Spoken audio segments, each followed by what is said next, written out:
And I'm Harry. My partner, Harry Lyons, is the noted Manila advertiser, cartoonist, and Bob Bivon. My partner, Bob Herks, is the editor and publisher of the Billfish Bull, and also a noted and internationally known saloon keeper. And the whole mess is brought to you by those magnificent men in their flying machine. Yes, that's why we've hired at great expense this 101-piece Royal Hawaiian Band to play those magnificent men in their flying machines. Just to remind you that Johnny Peacock and his crew down at Royal Hawaiian Air Service are indeed that magnificent men in flying machines. They've got new up-to-date equipment, Bob, with Cessna 310s. They've got experienced pilots. They're very knowledgeable about the islands. They can take you around and show you all the spots and give you the history and background of them. They've got wonderful schedules, very flexible, at moderate prices. And that's why tourists and us locals both like to fly with those magnificent men in their flying machines, the Royal Hawaiian Air Service, Bob. Exactly, Harry, and the whole thing comes to you over that fine radio station here in Kona, KONA. And we'll be on every night during the Billfish tournament at 6:30 for about 15 minutes. And we wind it up Saturday, and if we have any listeners left. And the purpose of this show, of course, is we're highly informative as to fishing and things of that nature. And we have interviews and things of that sort. And Harry, why don't you tell a little bit about our program further? Well, of course, Bob, we try to do all you said, and we also have a special feature, a Hero of the Day Award. It's called the Herks and Harry Hero of the Day Award, and that goes to the guy or the gal or the team who manages to foul up the most in that particular fishing day. And Bob, as you know, we've had some fabulous characters in the 7 years leading up to this year's tournament. There's been some funny ones and some sad ones, and most of them pretty unbelievable.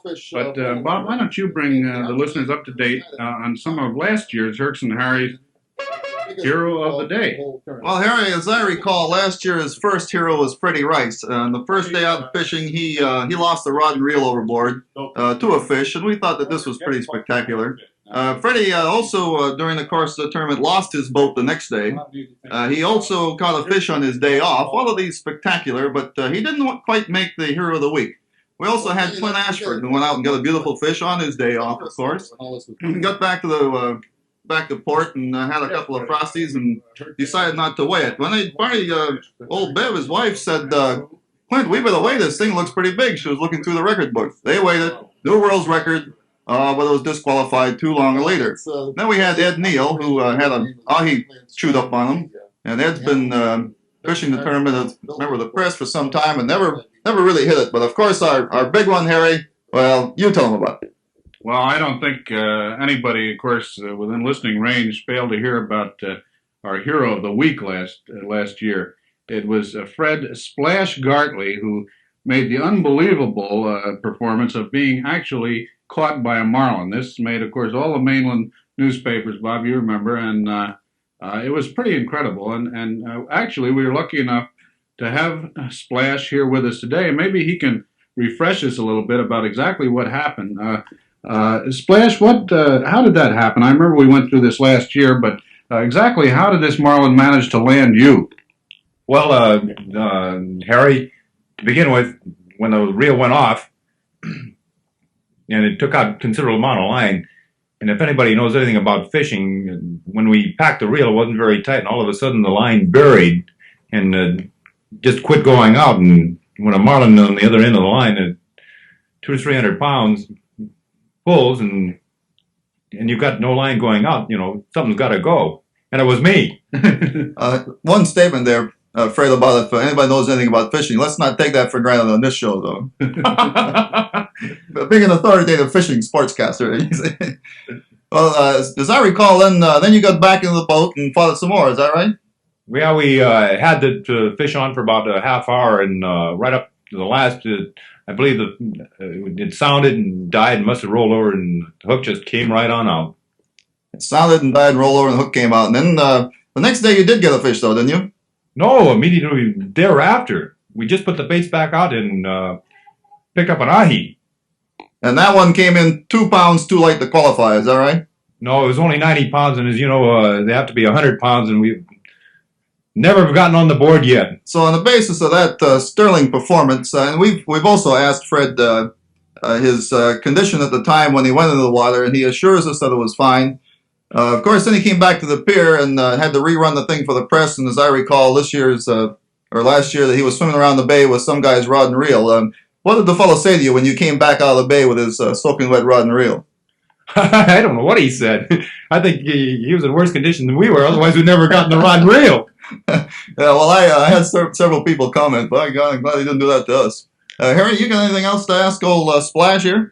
Well, no, I'd like Splash to hold on, though, while we introduce another friend of ours who's been with the tournament for each of the years, the 7 years leading up to this, a very good personal friend of both yours and mine, Bob, and I'm sure most of the listeners know who he is. It's Dick McMillan from the Hawaii Visitors Bureau, who serves as the publicity chairman for the International Billfish Tournament, and is an executive with the HVB and handles a lot of the press relations. And us being so-called press, Bob, of course, he's a good friend of ours. There's one of our hotline. Yeah, I think maybe that's the first complaint on the show. From Kuala Lumpur, one of our correspondents, or Penguin Banks or somewhere, letting us know what's happening. Dick, could you tell us just a little bit about what goes into the problems in getting press information out from Kona to the various places all throughout the country? Yes, Harry, we got problems. As a matter of fact, I got a specific problem right now, and if I could put a little commercial on in here. If anybody listening would like to buy 4 dozen used ping pong balls, which will have numbers on them, we have just completed the drawing for the charter boats, and we have the brand new ping pong balls with inked in numbers on them, but they bounce very well. That's another startling piece of factual information about the billfish tournament. Other than that, we have problems. We get about 25 press over here every year, and we have some of the top guys from around the world. Our problems are largely communications problem and trying to get pictures and news copy out to Honolulu and the mainland without fouling up the telephone system.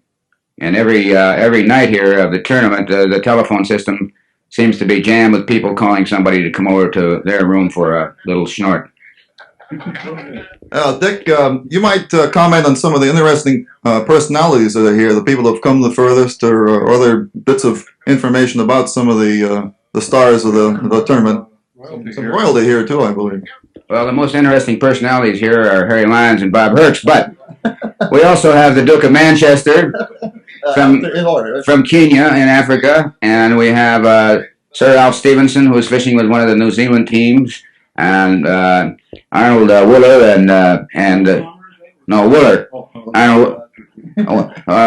great New Zealand guys, and Bob Dyer, who is a television personality from Australia, an American who went down there 35 years ago with a guitar and a hillbilly band and stayed to become Australia's leading television star with his wife Dolly, and they're great fishermen and world record holders.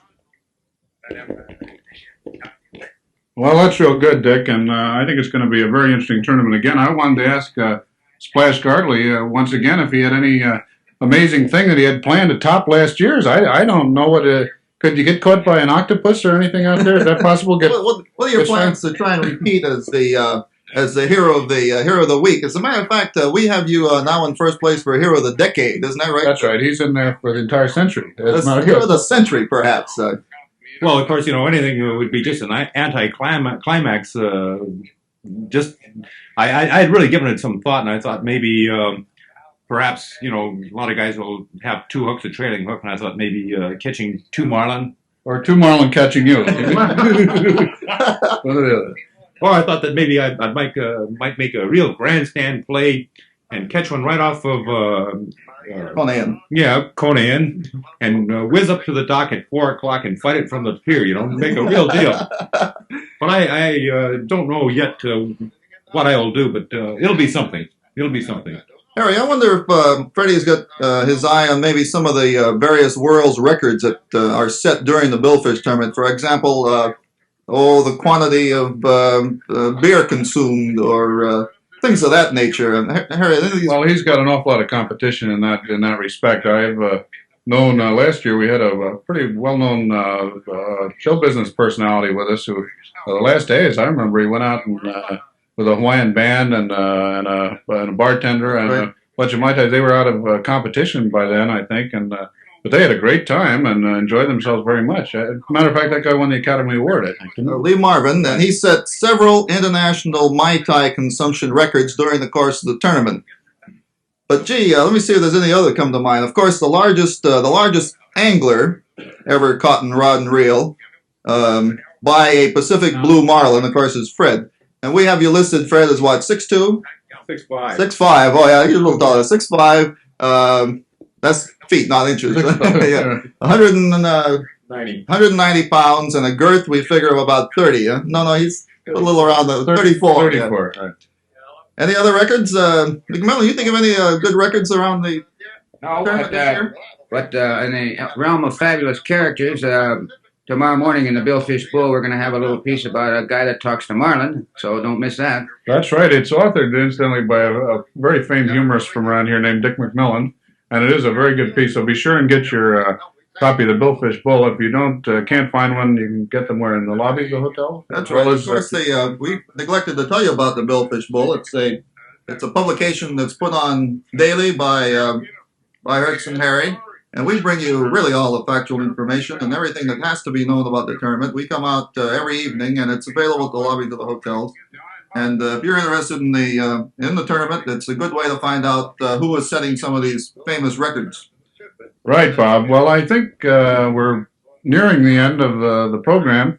And you got any idea who we're going to have on here tomorrow, Bob? Oh, no idea at all, Harry. I hope that somebody like Gartley will pull something brilliant.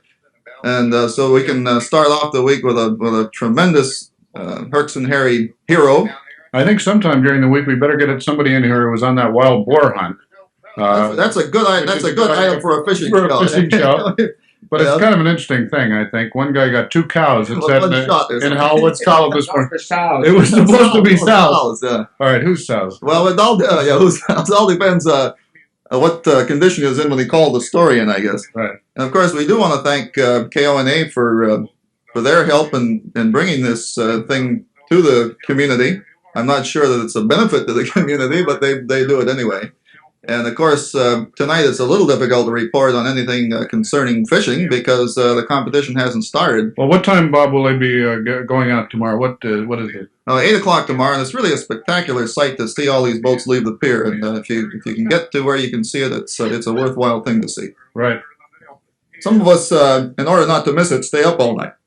That's right. So if you can get down to the pier and watch them take off tomorrow, I think it'll be certainly worth your while getting up. And incidentally, Harry, the fishing appears to have been pretty good, and some people say that the tide conditions, so on and so forth, should make tomorrow an interesting day. And then weigh-in begins tomorrow, McMillan, what time? 5 o'clock. Right, 5 o'clock. 5 o'clock is start weigh-in or quit fishing. And that's a beautiful spectator sport, to get down to the pier and watch all of that go on. Are the Fish and Wildlife people going to be there, Bob? Again, that's always very interesting, I think. Yeah, they'll be here for one day tomorrow, and we'll have their boat in the harbor. They can only stay the one day, but they will be taking samples. And that's a lot of fun, that sample, just before dinner. It's real interesting. Great. They cut the stomachs open and take a good look at them. And it's very interesting just before dinner and cocktail hour. And anything else we want to say about our good friends here? And yeah, I'd just like to ask you folks once again to, if you're traveling in between the islands, to go with Johnny Peacock and his great bunch of experienced flying people down at Royal Hawaiian Air Service. You can get in touch with them very easily, I imagine, through the hotels, Bob, or anyway, it's very easy to find them, and just call them up when you want to make reservations. And we can, call them on the phone. That's a good way to get a hold of them. Get a hold of them. Hear it again for Johnny Peacock and the Herks and Harry show. Right.